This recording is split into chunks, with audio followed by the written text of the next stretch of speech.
Joscelyne Silcock, Central Riccarton Residents Association. Hello, welcome. Thank you, Mayor Leanne and councillors, for giving me this opportunity to provide the Central Riccarton Residents Association feedback on the questions asked on the website. Yeah, look, thanks for coming in early. So I'm telling councillors that it's on page 210. Yeah. Right, good. Right. One, additional funding for Christchurch, New Zealand. The Central Riccarton Residents Association do not want their rates used for further funding of Christchurch, New Zealand. The funding should not be used to buy new events. Current funding should be used to support enterprises who wish to create events. At the Central Riccarton Residents Association committee meeting, 2 concerns were raised. The cost benefit achieved so far within the original $10.2 million budget, and the percentage of the Christchurch New Zealand funding spent on administration and salaries. 2, the rates proposal. At this stage, our members are fearful of 5.5% being already greater than the cost of living and or wage increases. If we could believe the council managers could achieve work within budget and believe the promise the increase tracking down, there may be less fear amongst our members of their outgoings becoming much greater than their income. Our concerns are the projects where council staff do not complete due diligence and the ratepayer bears the astounding increases in costs to rectify problems caused by council department decisions, for example, that contaminated walkway, the costs incurred when the city care dump waste on private property because someone without authority says to do it, and the cost to dismantle a flying fox that seemed out of proportion to paying someone to lock it and unlock it on a daily basis. Joscelyne, I should have said this earlier on for when we come back after each break, but we have read the submission. There's no need to read it out. So right. The idea is just to speak to the bit that you really want to highlight. Right. Yeah. Certainly. Okay, in terms of the alternative sources of funding, one of the things that we've identified is council land, such as Sockburn, the land in Sockburn that housed the council service centre, the testing station and swimming pool. Can that be sold? How much more land is sitting idle in the city? And so that we support the flood project. Now, the drinking water and wastewater, the Three Waters project in Riccarton Road is frightening for the business owners situated on Riccarton Road, and we've been going out and surveying them. And now there are vacant shops in Riccarton Mall, and we think it's a symptom of the uncertainty of how well the project will be managed, because the first stage of the project was poorly managed, wasn't completed, and now they are only just finishing it off, and we're concerned about the management of the process. And then when we're talking about the transport and community boards making decisions, we're concerned that sometimes the impact is purely on the areas which voted them in. For example, parking on berms becomes a necessity in Picton Ave, which is a medium density housing, where developers only include minimal off-street parking. So around the university, the problem was not caused by the residents, it's people coming into the area. So therefore, in my area, in Central Riccarton, often that's the only place people have got to park, especially when individual rooms are rented. Then the number of vehicles per household increases exponentially. We're concerned that when they come to planting trees down the middle of Riccarton Road, along with the new cycleway and bus lanes, that will remove the valuable curbside parking. And then there's the additional cost to ratepayers when you've got to turn around and remove those trees. We're really opposed to a targeted tax, such as the cathedral tax.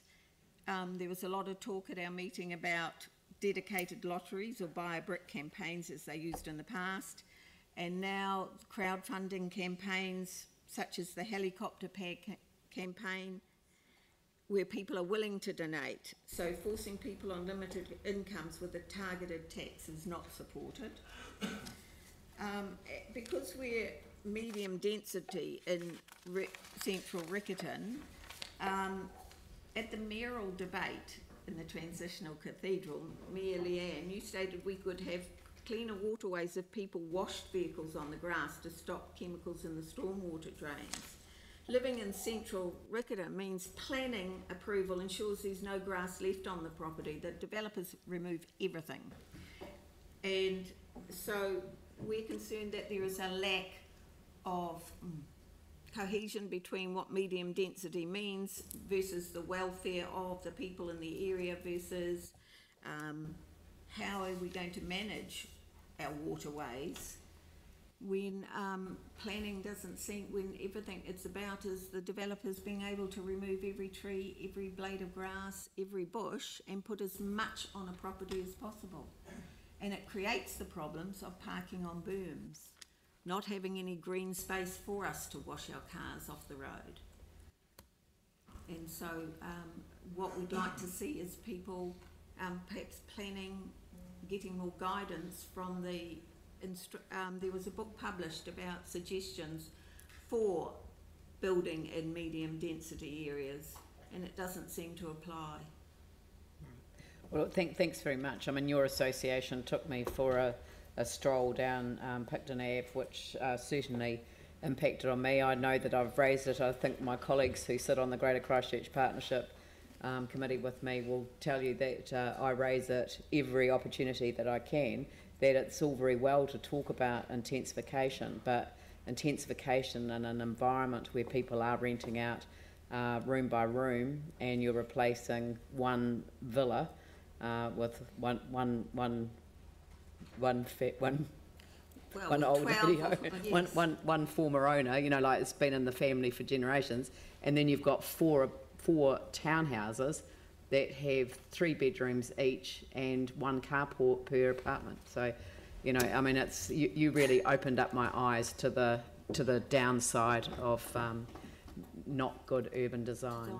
Yes, anyway. In particular, if you think just across the road from us, the old villa that went, yeah, which had 4 bedrooms plus they used to sleep in the porch area that was enclosed, is now 14 bedrooms. And, right. And it's 4 townhouses. Well, there is a single car garaging and enough space for a little car to park off the road. Well, they've removed 6 car parks from around it for entrances for those places. So people who were parking there before are now restricted where they can go and where they can park. Has a massive impact on amenity. And I mean, the CBD is going to be the same. It's going to require a little bit of thinking about parking, and you know, perhaps the nighttime use of car park buildings might help solve that problem. But Sarah.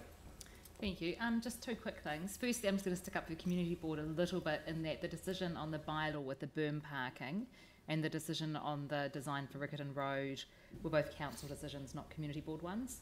So that sits with us, not with the board. With you. Yeah. So, yes. But my question was on the funding of Christchurch NZ. And you say current funding should be used to support enterprises who wish to create events. Are you talking about sort of community-led events and organisations, yes, and sort of community funding, yes, rather than that bigger level stuff? Yeah, well, one of the things was that there was a lot of talk about, of course, the Ellerslie Flower Show and buying things like that, and so they're really concerned is that amount of money when people in central Riccarton have, you know, are now concerned about this 3 Waters project, which is going to knock businesses out. And so on one hand we have, yes, it's good to have people coming into the city, but what about the day-to-day lives of people who are going to have to cope with Riccarton Road and the businesses on Riccarton Road who are impacted? That's yes, great. so that's why they saw that as much money is being spent on your big events as for managing the 3 Waters project. Yeah, I think you raised in your submission the point, though, that a lot of small events, the community events, which stays within the council in terms of supporting communities with those small events, yes, they've become very difficult because of traffic management plans and health and safety plans in particular, and further help with communities so that they can organise their own events. I mean, you have a fabulous event where you close off some streets. Elizabeth Street, yeah, every year yeah, we that's close right. it off, yes. Yeah, it's a fantastic community event. Well, that's the sort of thing that we should be helping you out with. Yes, and Yeah. especially I suppose the people in Riccarton feel it because we still haven't got our community centre, and that was a vital part of the community. Yeah, excellent. Joscelyne, the resource consent went in on Friday. Oh, fantastic, thank you. Excellent. Thank you very much, Joscelyne. That's fantastic.